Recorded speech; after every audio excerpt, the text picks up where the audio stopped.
Hello दोस्तों, मैं हूं आपका दोस्त सचिन और स्वागत आपका मेरे यूट्यूब चैनल बी बायोलॉजिकल में। तो दोस्तों, कल हमने पढ़ा था sexual reproduction in flowering plant. हमने मेल रिप्रोडक्टिव सिस्टम के बारे में पढ़ा था और आज हम पढ़ेंगे पोलन ग्रेन के बारे में, जो कि आपका है पेज नंबर 22 पे। तो चलिए शुरू करते हैं। Pollen grain represent the male gametophyte. Male gametophyte को रिप्रेजेंट करते हैं पोलन ग्रेन। मतलब के मेल बॉडी से जो चीज़ निकल के फीमेल बॉडी तक जाती है वो क्या होती है? आपकी pollen grain. If you touch the open anther of hibiscus के फ्लावर को अगर आप टच करते हो तो आपके हाथ के ऊपर येलो सा पाउडर फील होगा। और any other flower you would find deposition of yellowish powder pollen grain on your fingers. अगर आप किसी फ्लावर को टच करते हो तो आपकी फिंगर्स पे मिलेंगे आपको येलो कलर का पाउडर आपको मिलेगा, जो कि होता है दोस्तों pollen. Sprinkle these grain on a drop of water taken on a glass slide and observe under a microscope. You will really be amazed the variety and the architecture, shape and size, color, design seen on the pollen grain from different species। तो दोस्तों, अगर आप ये सब देखोगे, अगर आप कभी किसी फ्लावर के पोलन्स को वाटर की ड्रॉप के ऊपर रख के अंडर द माइक्रोस्कोप अगर आप स्टडी करोगे तो आप हैरान रह जाओगे। ये देखेंगे कितने कितने शेप, साइज और कलर वगैरह के मिलते हैं। Pollen grain are generally spherical measuring about 25 to 50 micrometre in diameter. Generally वो स्फेरिकल होते हैं, गोल होते हैं और बहुत ज़्यादा छोटे होते हैं। It has a prominent 2 layer wall, और उसकी 2 लेयर की वॉल होती है। एक तो होती है द हार्ड आउटर लेयर, बाहर की तरफ होती है hard outer layer called the exine which is made up of sporopollenin. तो मैं यहाँ आपको बता दूँ कि स्पोरोपोलेनिन से आपकी आउटर वॉल लेयर बनी होती है, जो कि बहुत ही ज़्यादा टफ होती है। उसके ऊपर नेचुरल कंडीशंस का कोई असर नहीं होता। एटलीस्ट आज तक हमने किसी ऐसे एंजाइम को नहीं देखा जो कि स्पोरोपोलेनिन को गला सड़ा सके, उसको ख़त्म कर सके। इसके बाद हम बात करते हैं आउटर। तो देखो, अगर ये आपका कोई पोलन है तो इसकी आउटर लेयर की बात कर रहे हैं। आउटर लेयर होती है आपकी स्पोरोपोलेनिन से बनी होती है और इन अंदर वाली बनती है सेलुलोज और पैक्टिन से, जो कि हम आगे भी पढ़ेंगे। और एक जगह से स्पोरोपोलेनिन मिसिंग होती है जहाँ पे बनता है जर्म पोर। तो चलिए, it can withstand high temperature and strong acid.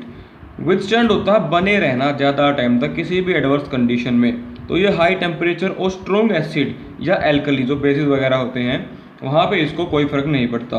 No enzyme that degrade sporopollenin is so far known. अब तक ऐसा कोई एंजाइम नहीं है जो स्पोरोपोलेनिन को गला सके, पचा सके, डिग्रेड कर सके, तोड़ सके।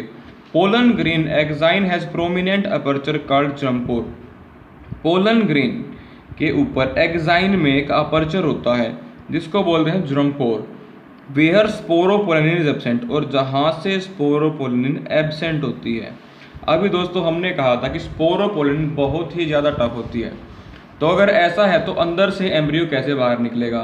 तो उसके यहाँ पे प्लस पॉइंट क्या है कि पूरी की पूरी एंजाइम की स्ट्रक्चर के ऊपर एक जगह पे, सॉरी एंजाइम नहीं, पोलन की स्ट्रक्चर के ऊपर एक खास जगह से स्पोरोपोलेनिन एब्सेंट होती है, तो वो कहलाता है आपका जर्मपोर।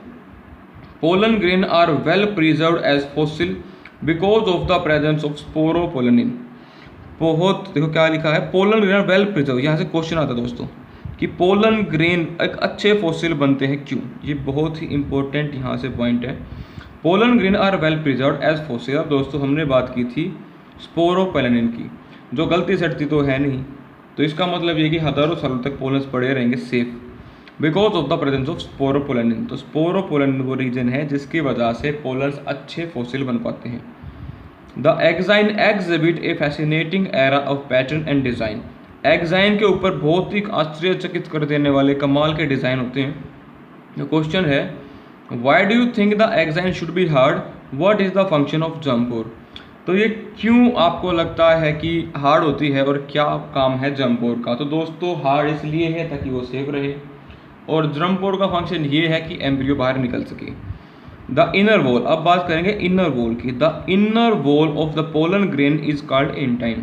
अंदर वाली लेयर को हम क्या बोलते हैं? इंटाइन बोलते हैं। It is a thin and continuous layer made up of cellulose and pectin. दोस्तों यहाँ से एक नंबर में एग्जामिनर इनकी कॉम्पोजिशन को पूछ सकता है कि ये कैसे बनी होती हैं। तो अंदर वाली लेयर होती है आपकी इंटाइन, जो कि बनी है सेलुलोज और पैक्टिन से। इसके अलावा थिन पतली होती है और कंटिन्यूस, मतलब कंटिन्यूस का मतलब है कि एक्साइन जिस तरह से एक जगह से मिसिंग थी, इंटाइन मिसिंग नहीं है। The cytoplasm of pollen grain is surrounded by A plasma membrane. अब सिंपल सी बात है, कोई भी सेल है तो उसके अंदर साइटोप्लाज्मा तो होना जरूरी है, तो वो किससे कवर होता है? एक प्लाज्मा मेम्ब्रेन से। When the pollen grain is mature, जब पोलन ग्रेन मैच्योर होता है, इट कंटेन 2 सेल, इसके बाद 2 सेल होती हैं। एक तो होती है वेजिटेटिव सेल और दूसरी होती है generative cell. Vegetative cell is bigger, has abundant food reserve and large irregular shape nucleus. क्या क्या होता है? वेजिटेटिव सेल बड़ी होती है, इसके पास काफ़ी सारा रिजर्व फूड होता है और साथ में लार्ज इरेगुलर शेप का इसका न्यूक्लियस होता है। जनरेटिव सेल इज स्मॉल, जबकि देखो वेजिटेटिव क्या थी? बड़ी थी। Generative cell is small, float in the cytoplasm of the vegetative. यहाँ पे ध्यान रखना, साइटोप्लाज्मा तो वेजिटेटिव सेल का ही है, उसके अंदर फ्लोट करिए छोटी सी generative cell. It is spindle shape with dense cytoplasm. Spindle shape होती है, लंबी सी होती है, और इसके पास क्या होता है? साइटोप्लाज्मा होता है। इसके बाद देखो, और साथ में न्यूक्लियस होता है। In over 60% of the angiosperm pollen grain are shed at 2 cell stage. 60% से ज़्यादा एंजियोस्पर्म के अंदर पोलन ग्रेन लगभग 2 सेल स्टेज में ही जड़ जाता है। कौन सी 2? वेजिटेटिव और generative. In the remaining species, और जो बच गई, the generative cell divide mitotically and give rise to 2 male gamete before pollen grain are shed. कई बार क्या होता है दोस्तों, बाकी के जो 40% बच जाते हैं, वहाँ पे जनरेटिव सेल डिवाइड कर जाती है 2 अलग अलग सेल्स के अंदर, टूट जाती है, इन्फॉर्मेशन हाफ हो जाती है, और फिर वो कुल मिला के सेल हो गई आपकी 3, तो 40% गिरते हैं 3 सेल स्टेज पे। Pollen grain of many species cause severe allergy. Pollen grain allergy करते हैं एंड ब्रोंकियल एफिलेशन, और दमा आपको मतलब सांस लेने में प्रॉब्लम क्रिएट कर देते हैं। In some people often leading to the chronic respiratory disorder like asthma और ब्रोंकाइटिस। आपको ये बीमारियां हो जाती हैं। It may be mention that parthenium और कैरेट ग्रास। दोस्तों कैरेट ग्रास या पार्थेनियम, यहाँ से भी क्वेश्चन आता है 1 नंबर में कि ये इंडिया में कैसे आई।